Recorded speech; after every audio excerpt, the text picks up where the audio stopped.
Hi, I'm Ron Bullis, the president and founder of LifeWorks Advisors. I am really excited to get to have this conversation today with someone who I consider to be a visionary and a leader in the wealth management space.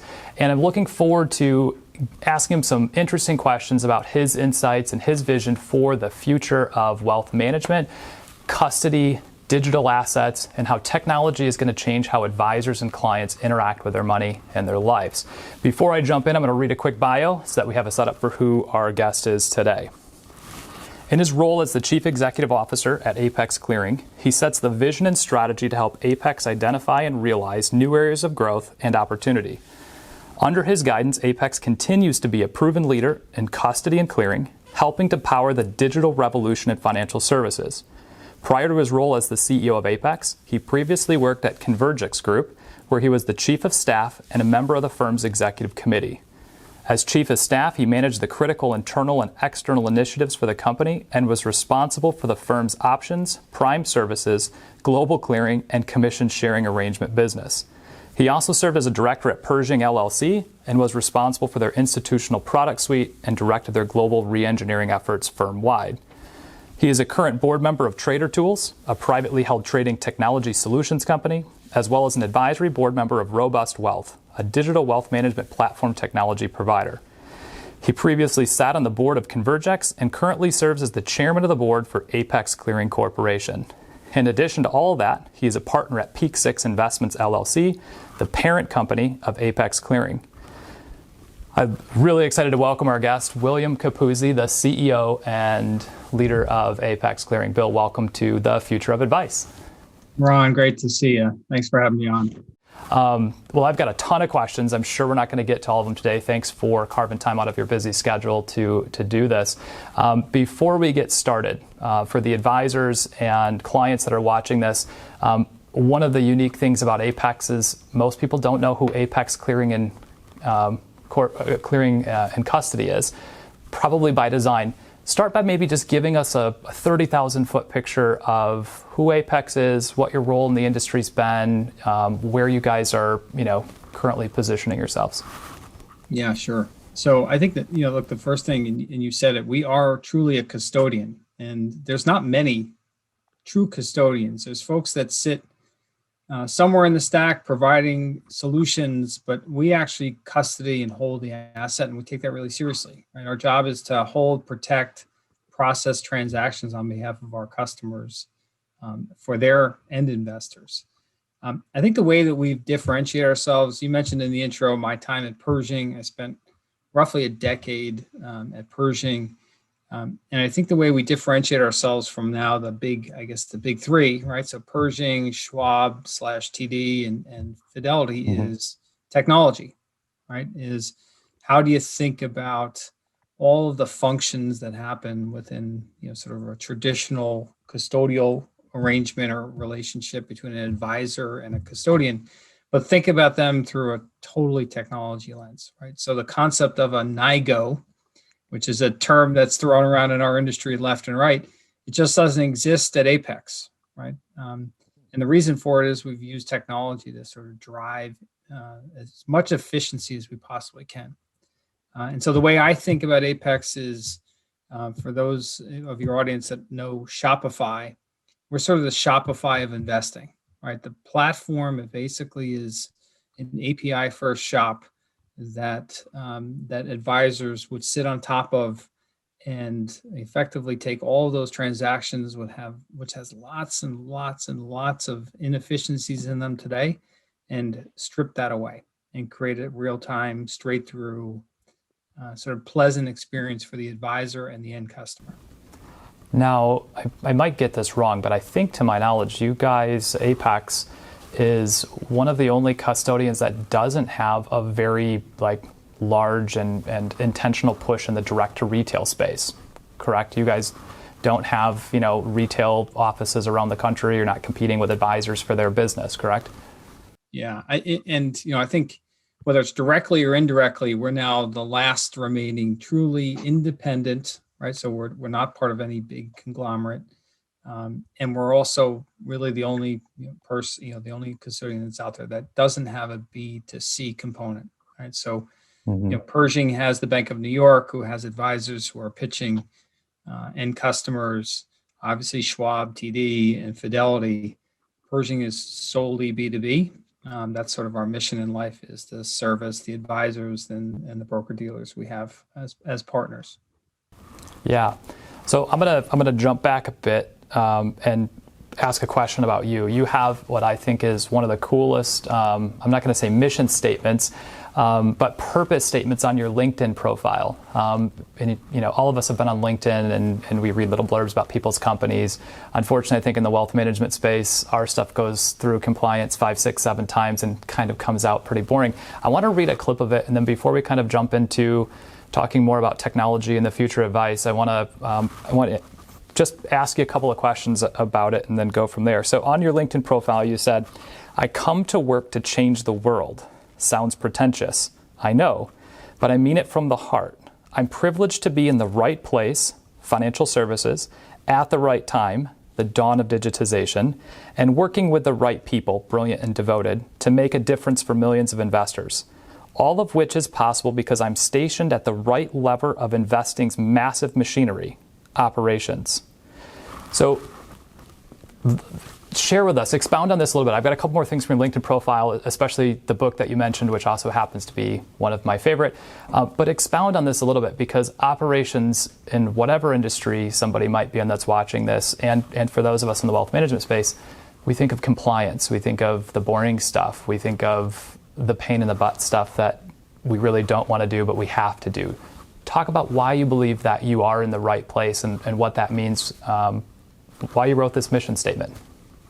Well, so I'll tell you, I had a conversation with a friend in the industry who was a founder of one of the largest advisor firms that's out there today. And he likened custody to a gasoline provider.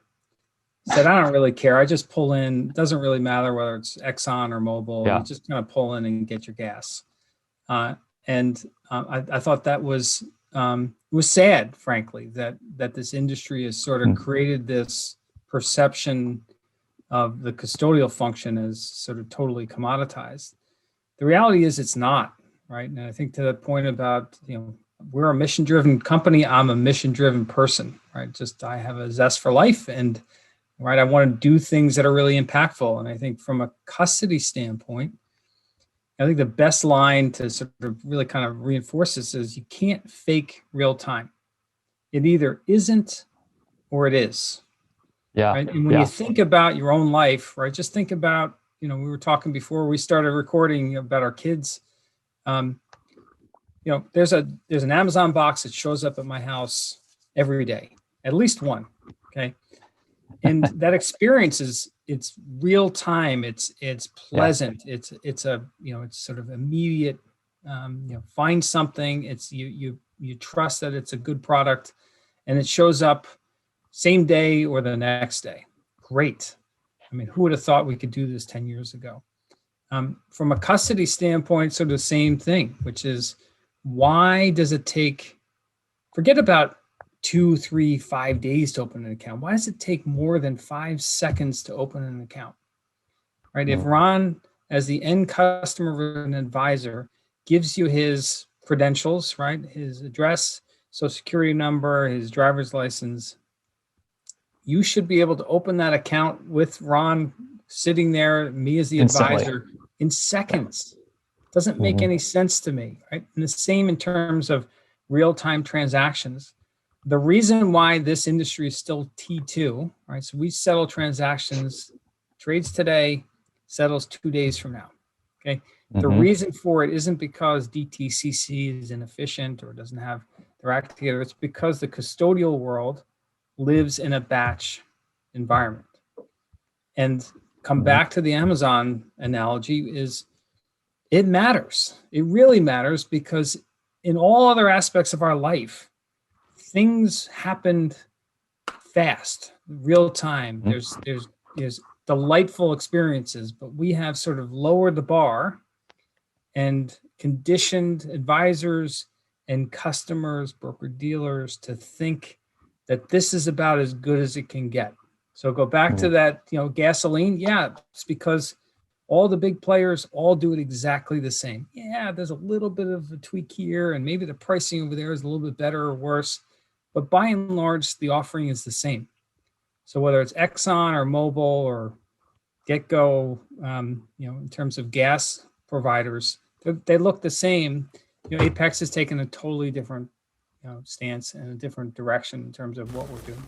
Yeah, so it's interesting. I was having a conversation with some people in the technology space and talking specifically about fintech and decentralized finance and some things I'll ask you about. And one of them kind of tossed out the comment that advisors and clients have just kind of relegated themselves to the fact that this industry has to feel like you're going to the DMV, right?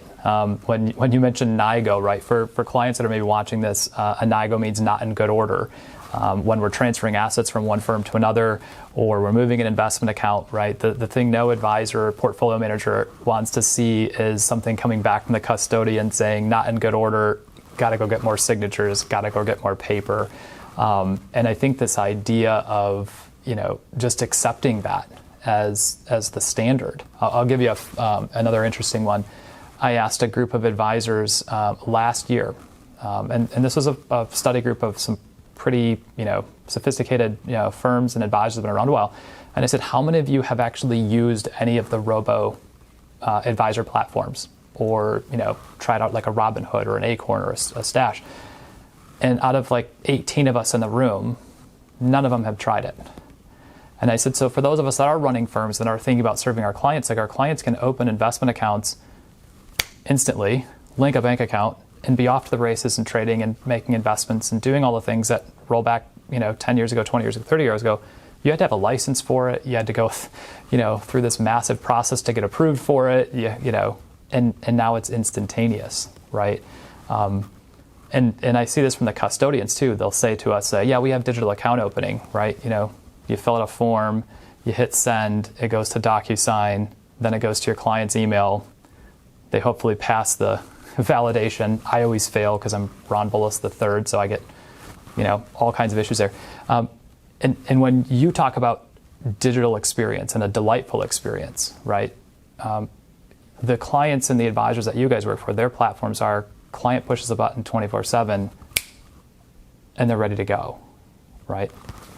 I think it makes sense just to give some context or historical context for your audience around Apex clients. So you mentioned Robinhood, Stash, SoFi, Betterment, Wealthfront years ago.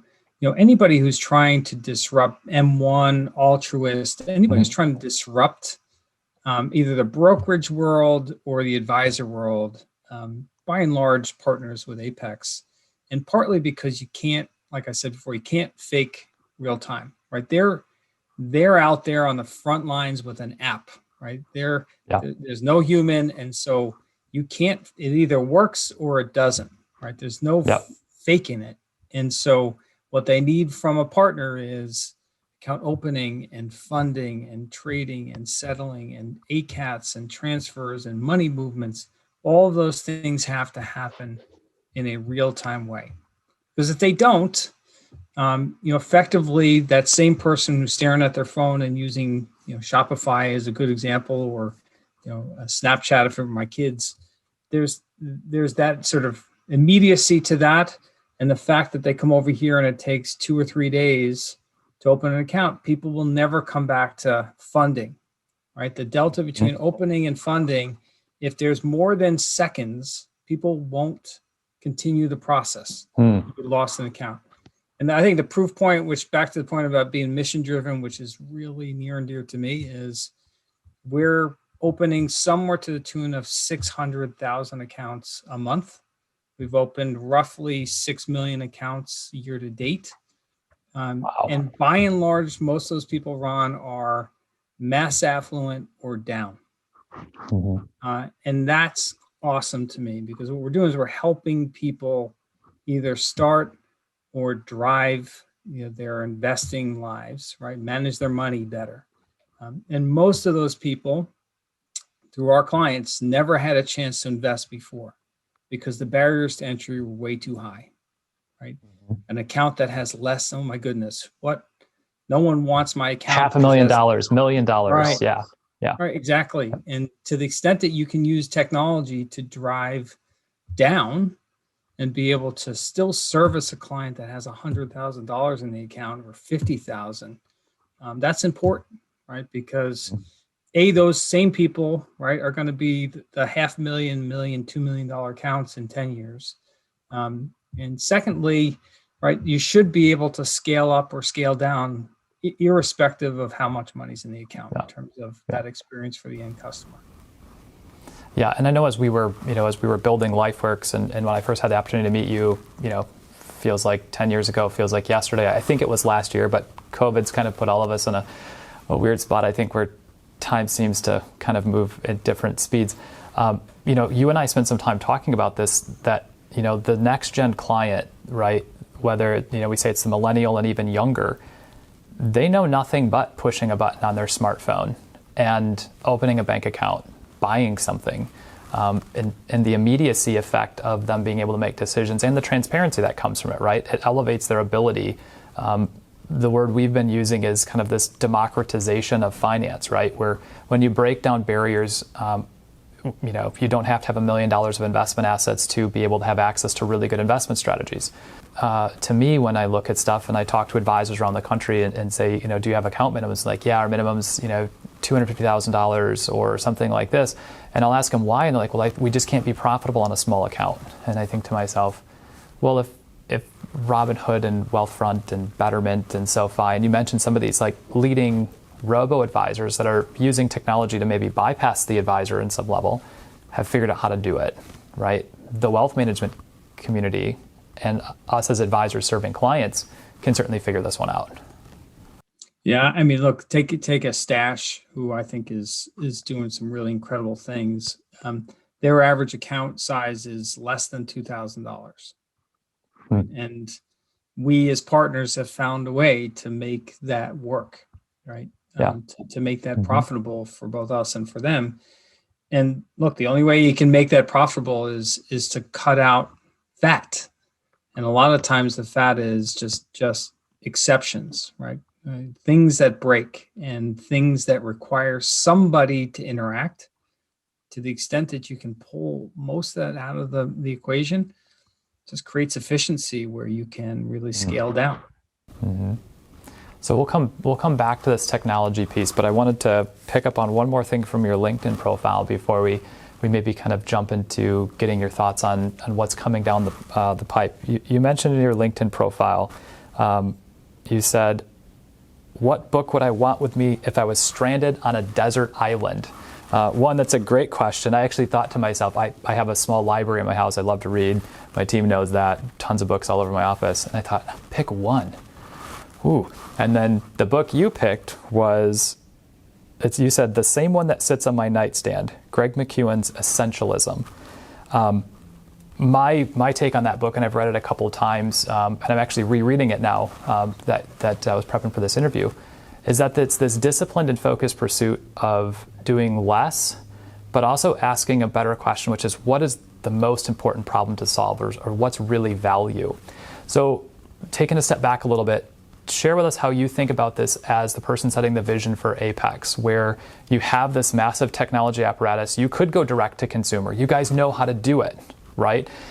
You guys could be using this central hub of technology and your brokerage platform and all this stuff, and you could be out there competing with Stash or doing other things.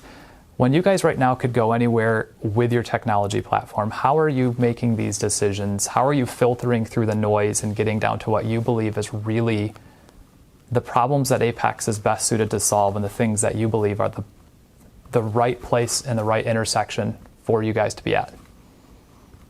So yesterday I had a town hall meeting. So we're now at roughly 450 employees.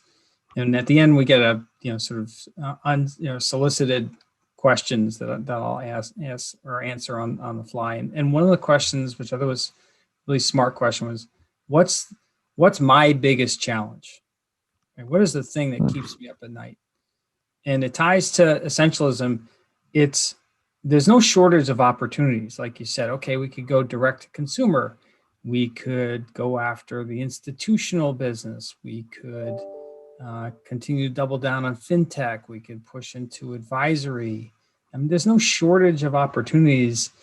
And the biggest challenge, to your point, is cutting through what. And by the way, they're all opportunities. Okay, hey, let's go international, right? No one's really made a dent into the China market. Let's drive into China, and I'm sure we would have some success. The question is, where would you have the most success? What's my team hears me say it all the time? What's the greatest return on investment? And investment isn't necessarily just money. More importantly, frankly, for us is time, right? Because time is really precious, right? The opportunities are there, and the question is, how do you stack those opportunities, focus on the right things? And so that's my struggle. The reason why this book stays with me and I read it over and over again is because I have wide eyes. I see all those opportunities, and sometimes you just need good grounding around, okay, take a step back. Let's look at what's the greatest return on investment. Again, that's not necessarily money, but just the investment that we need to put into this, and make sure that we're not trying to do 9 things just okay. All right, let's focus on 2 or 3 things and be great. And that's frankly, through my career, that's worked really well. And I think it's really worked well in my 6-ish years at Apex, which is really kind of, okay, let's focus on 1, 2, 3 things, get them done, get them great, not good, not okay, but great. And then we'll get on to the next 2 or 3 things after that. Awesome. So jumping back to kind of the technology, I use the word, and I think you used it as well, kind of this democratization of finance, the digitization of it. I think it's maybe how you said it on your LinkedIn. I think you guys have probably played maybe the biggest role in that, being that central hub that pretty much every fintech and robo-advisor has at one point in time probably touched. I'm sure there's some that you guys haven't, but it seems like all of the really disruptive ones and ones that are really pushing the edges of what's possible and how to engage run on you guys' platform or have at some point in time. As you've gotten to watch this and be involved in it, again, from a position where the retail consumer doesn't know Bill Capuzzi, doesn't know Apex, they know Altruist, they know Betterment, they know, Wealthfront, they know, something like this. What are some of the most exciting things that you see from this democratization of finance, and what are some of the challenges that you've also seen maybe in our financial markets or operations just because of this new way of millions and millions of people being able to trade fractional shares or instantaneously, move money 24/7? Maybe just share some thoughts there about that. Well, first thing I would say is, and thank you for that intro. Yeah, I'm proud of what we've done, and I think we were a pioneer in terms of, if you go back to the Robinhood days, partnering with Robinhood to help drive sort of frictionless account opening and zero commission, and like you said, fractional shares. All the things that we've done over the past 7-8 years, I think has drove massive positive change in our industry. Mm-hmm. So on the whole, I think it's just a great time to be a retail investor, because the solutions that are out there today are just so much greater and so much better than they were in over the last 10 years. You asked about where it's going, and I think I have a really neat seat, right? So I get to meet people like you, Ron, right? So we sat and had an awesome conversation, and those I have those often with people, and it's often people like you guys that are on the sort of bleeding edge of change and driving disruption. And I get to see it in many different sort of sides of our business. And the one thing I would tell you that for sure is coming is, historically we've kind of worked in a stovepipe scenario. When you think about someone's financial life, think about your own life. You have your banking, you have your investing, you have your lending, right? You have your insurance. Let's just stop there on those 4 pillars. And except for the people that have lots and lots of money, that have concierge service through their advisory, right? Most people, right? Even people that are wealthy and then mass affluent down, they live in those 4 stovepipes. I have a Bank of America account. My check goes in, my deposit from my employer goes into my Bank of America account. Then I have an investing life. And in my investing life, I have advisor who manages some money, but he doesn't manage all my money. I have a 401k over here. And then I have some passions where I want to invest in individual stocks. So I have a third leg of my investing world. Then I have loans, car loans, home loans, student loans, and then insurance, right? Life insurance, healthcare insurance. And what's happening, and we can see it happening, especially with the folks on the bleeding edge, those 4 are starting to come together. And I think that is really cool. That's really powerful, right? And if you just took banking and investing, you put those 2 together and you said, okay, I don't say control, that sounds terrible, but if I had your paycheck coming in and I could interrogate in a real-time way what money's coming in and out, and then be able to see your investing life, right? And then connect those dots, you can just create better yield for the end customer. Right? Yeah. And I think the best way that manifests itself is, quick one here is, my dryer broke 2 weeks ago, right? Because I got 4 kids and there's lots of washing and drying in my house. Okay, broke. New washing machine or new dryer costs whatever it was, $800. How do you raise $800? What's the best way for me to find that money? Okay, I have some money in the bank. I have investments. I could take out a loan. And to the extent that there was some way for you to press a button and say, with my life and what I have available to me, what's the best way for me to raise $800, right?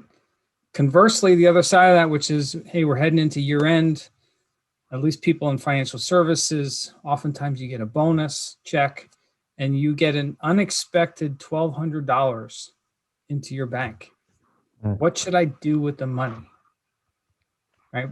And yeah, you could blow it and go party or go on vacation, fine. But let's put that part aside. How else should I invest it? Should I leave it in the bank? Should I pay down a loan? I think what's neat and what we're seeing is that folks are trying to sort of connect those dots at the data level to be able to unlock better insight for the end customer. And so, the historical way, I think, traditionally advisory just stuck to that one stovepipe. What I'm seeing is that the fintechs are kind of cutting across, and oftentimes the advisory world sort of steals those ideas from the fintechs, right? And that's not a bad thing. I think in this case, a really good thing, which is we need to be more life coaches, help people manage their money, not their investments. And I think some advisors do that really well. The challenge is, how do you do that in scale for people that, like we talked about before, that aren't the $1 million plus account? And it takes technology, right? It takes efficiency in the way that you sort of connect those dots. Yeah, and that's something that we've been working on, and a little bit of our story, right? I mean, part of giving advice to clients is the more immediate and relevant and real time the information is, the more relevant and valuable our advice can be, right? It becomes less about should we buy this or buy that, and more about like how do we make the best decision right now, because life never goes according to plan, right? And one of the challenges that we see here is I feel like, and I'll point the finger at those of us that are financial advisors, wealth management advisors, is that we're maybe still trying to shake off, or maybe some of us aren't, this idea that our only role is to help you invest your assets, right? When technology is making that maybe easier in some ways, more complex because there's more offerings in other ways. But most advisors, I think TD Ameritrade's study of their RIAs on their platform, they just released the 2021, something like 96 cents of every dollar of revenue came from charging a client an asset management fee, right? which means 4 cents of every dollar was allocated to financial planning, guidance, tax returns, college planning, right? Like one service accounted for 96% of our industry's revenue, essentially, right? And at the same time, the Ernst & Young's 2019 Global Wealth Management Report talked about how 50% of wealth management clients across all segments, right? Baby boomers, millennials, mass affluents, were dissatisfied with the fees they were paying, right? And so I think that part of this, what you're talking about, where these silos are coming together and fintech is leading that, I actually believe it's going to drive a change in how we have to price as advisors, because it will be less about, hey, you need me to go buy that stock for you, and it will become more about, you want a coach to help you figure out how to navigate this at speed, right? Because the world also seems to be speeding up, even with COVID and being locked down in the state of Michigan and New York and New Jersey, et cetera. Like, life's still moving fast, right? The world's still at warp speed. So that's interesting that you're seeing those things coming together on that side.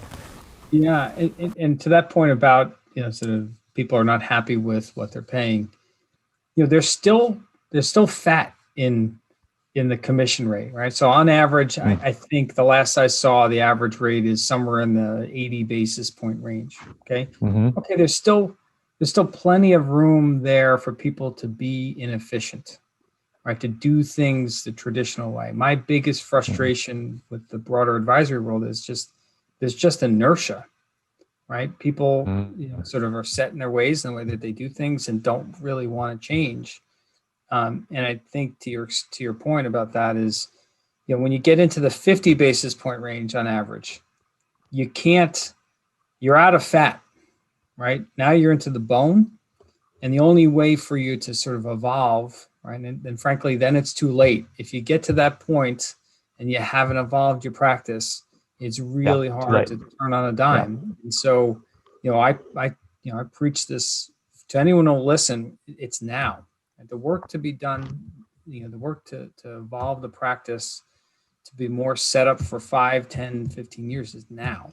It's not to wait, right? And we'll get to that 2 or 3 years from now. It's now to make these types of changes, because I think, to your point, I think that the pin's going to get pulled at some point sooner than later, and I think you're going to start seeing a falling knife in terms of those explicit commissions.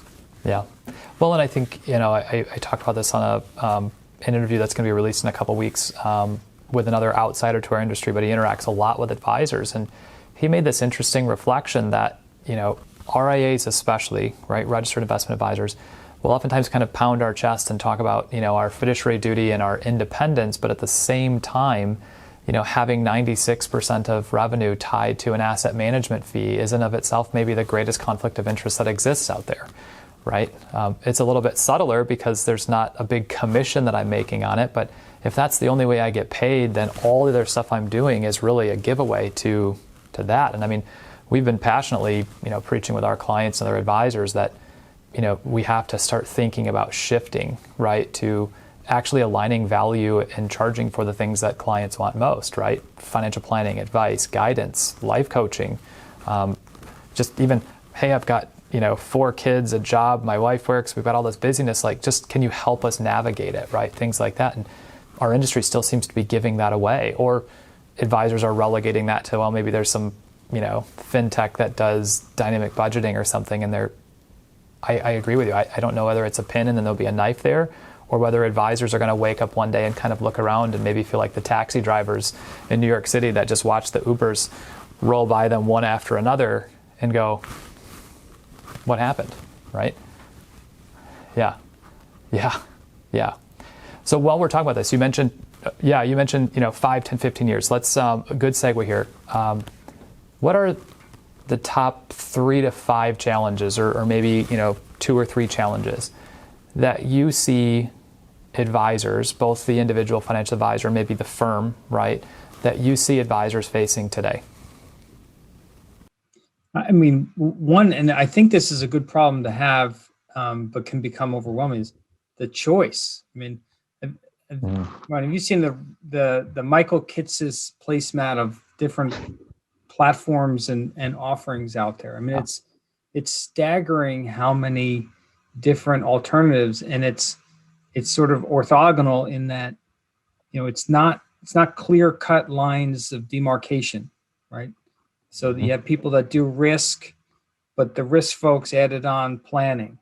You have people really good at planning that added on CRM capabilities for obvious reasons, really smart, because they're like, hey, we have a niche here, but we have clients that want this, this, and that.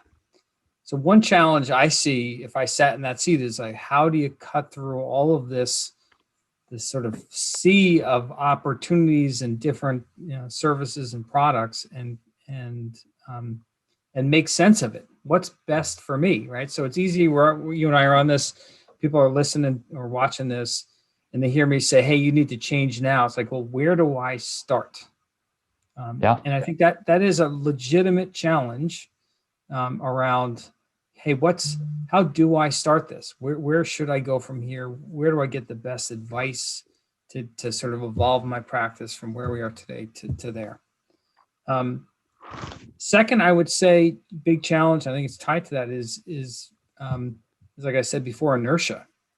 And this is in my spot, right? So whether you sort of go back to that gasoline analogy, it's like, Apex, they're just like the rest of the custodians. And I think it's tied to, it's hard work to change custodians, right? To move assets. Yes. People find that to be really, gut wrenching. And so, I tie that to inertia. It's like, hey, we're stuck here because to make this change is so difficult. And God forbid we give our clients a chance to potentially look for somebody else to provide the services. So I think that second piece is just around, sort of inertia to change. And then the third, I think, which is a good problem, I think, at least from my standpoint, is, hey, these fintechs, pay attention, right? So it's a SoFi, for example, right? They're not in this to just be to service the small account, right? And I think they're doing things that I think are really smart. And one of the things I find funny in our industry is that there's this perception, and probably well-founded in the past, is, little accounts, they'll use those products, but when they actually grow up, we'll be there to catch They'll come back to us. Yeah. Yeah. And I think that is a totally flawed strategy today. It may have been an appropriate strategy and mindset 5-10 years ago.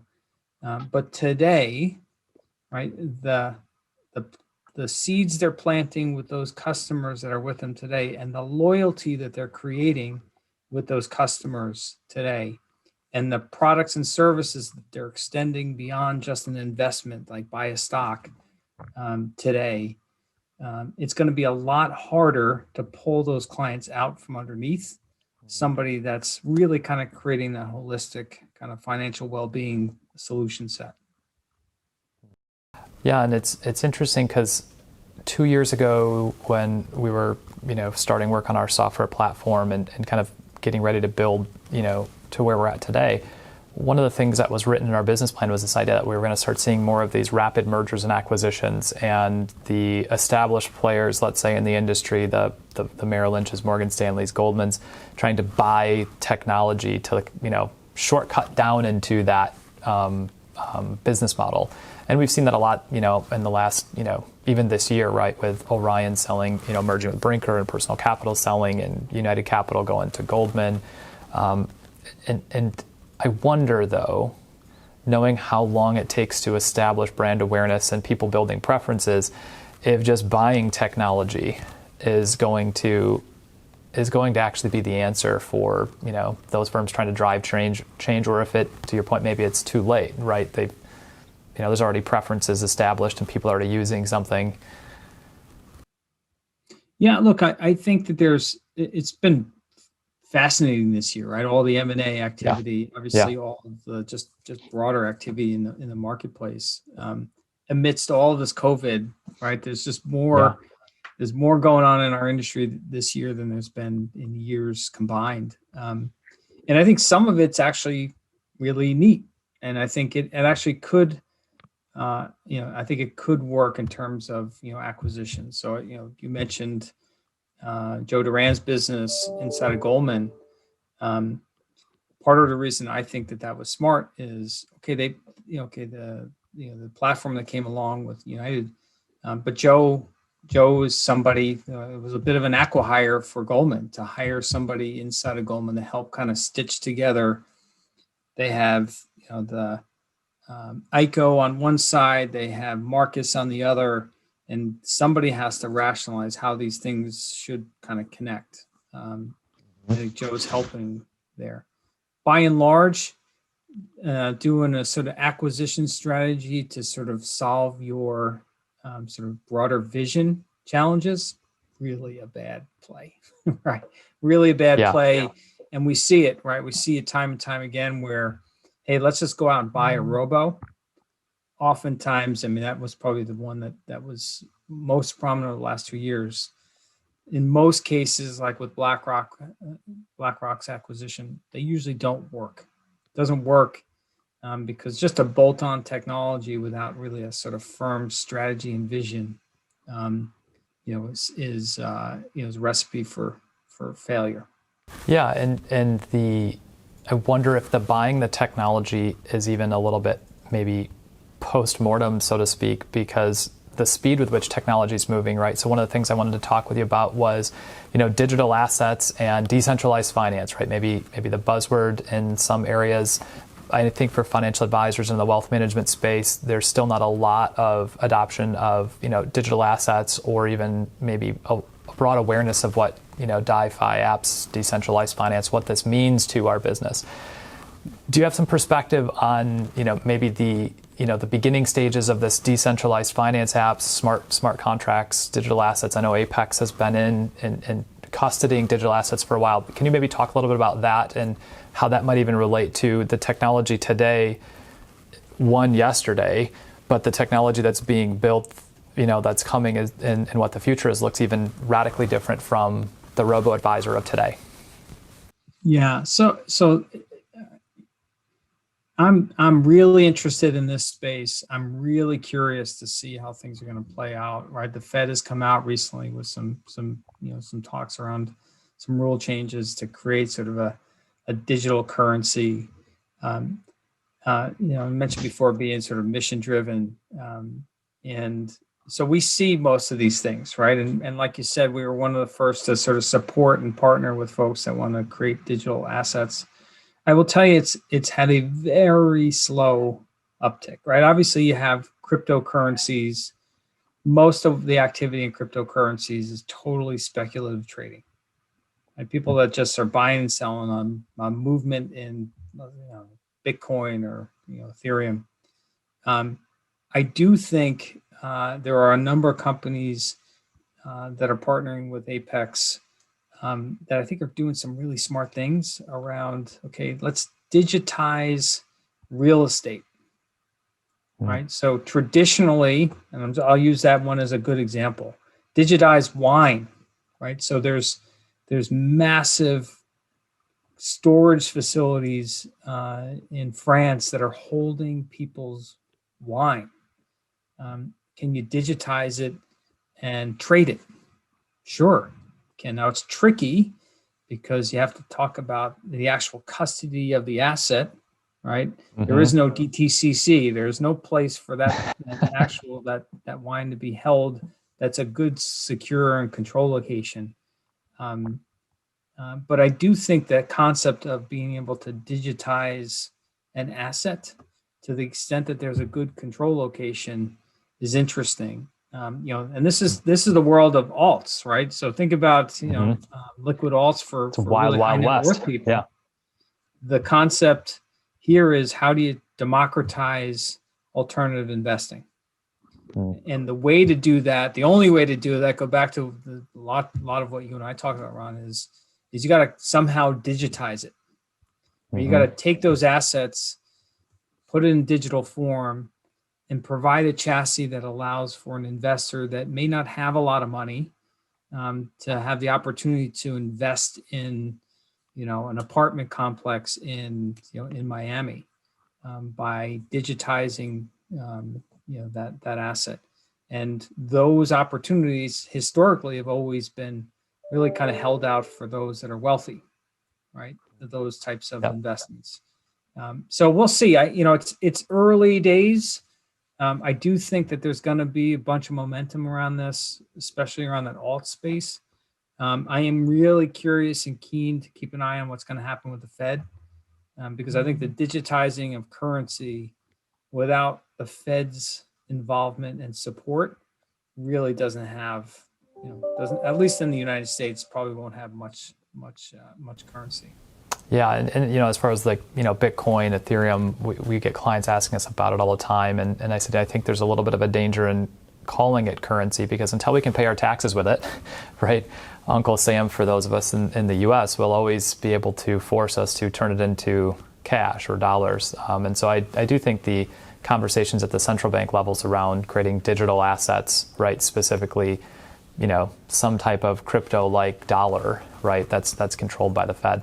I want to ask this, though, as we maybe talk about digital assets and things like smart contracts and some of this technology that's out there. You mentioned this earlier about we still operate on T+2, right? Settlement date.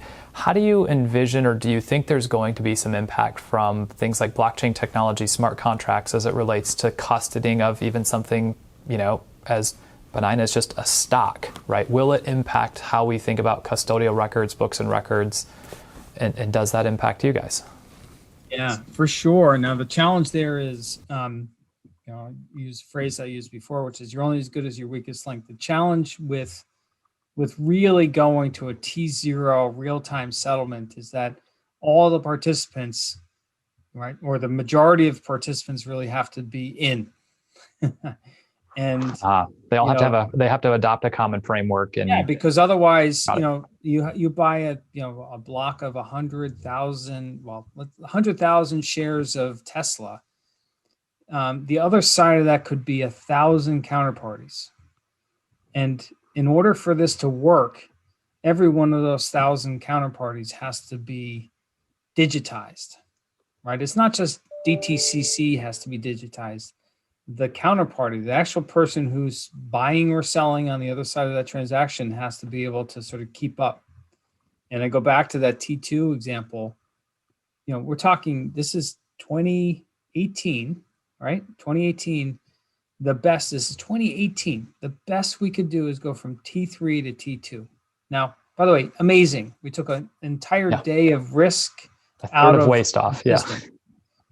But then you take another step back and you say, really, 2018, the best we could do, the most financially sound, tech savvy country on the planet, the best we could do is go from T3 to T2. And the reason for it is that the infrastructures at the big banks are built on batch, old COBOL code built in the 70s and 80s. And then what's happened is stuff has just gotten stacked on top of it. And so, can't fake real time. At the core, books and records of these firms, it's a IBM mainframe running a batch environment. And until those things are sort of eliminated at the State Streets, the Bank of New York's, the ability for us to really lean in and get to a sort of a T0 digital settlement for, let's just, sort of mainstream securities is really difficult. But, look, there's plenty of firms that are pushing on this, including Apex. We certainly have our hands in, how we use blockchain within, the organization. The challenge is that it's only as good as the guy or gal on the other side of that transaction in terms of the efficiency. Mm-hmm. Yeah, and that's an interesting point about the weak link, right? Because all of the parties to the transaction and even the custody of it along the way have to be on the same digital platform, right? Otherwise it stops and somebody has to take a paper record, right, or an old record and turn it into that.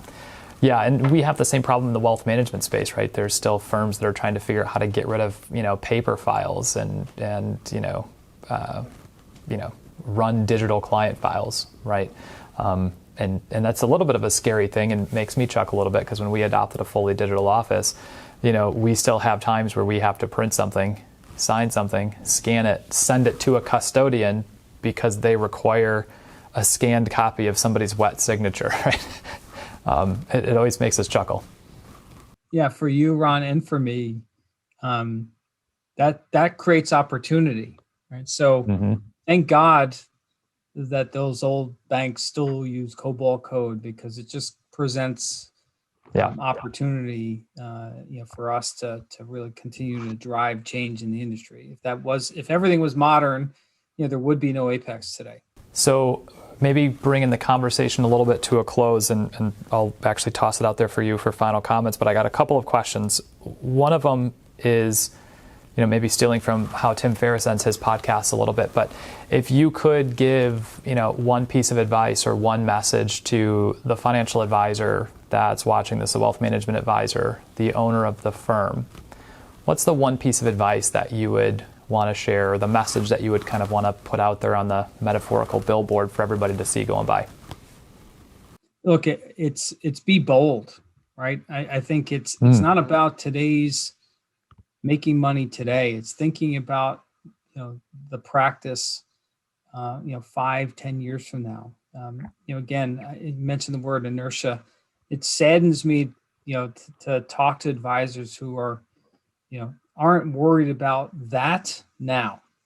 So be bold, right? If you really care about your clients and your practices, what are we going to look like in 10 years? What is happening, and how am I going to evolve what we're doing today to that, and get ahead of where things are.